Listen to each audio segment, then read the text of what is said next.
Welcome to Norfolk Cars Mini Specialist Knowledge Base. Today we're going to show you how to cure the rattle from a boot of a mini hatch. So if you've got an annoying rattle that sounds something like this,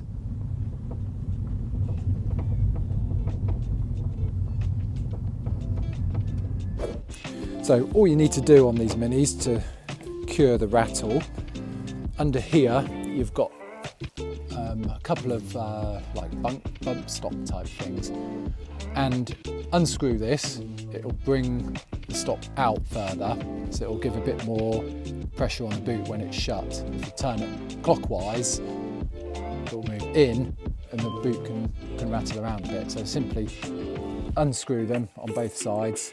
It will bring the stops out, and then when you close them, it'll come onto these little pads in the boot here. So it'll just give the boot a bit more tension, a bit more pressure, and it will stop that rattle. So adjust them by unscrewing them anti-clockwise, shut the boot, go for a drive, try it. If it's still rattling, just unscrew them a little bit further, and eventually you'll find the rattle will just disappear.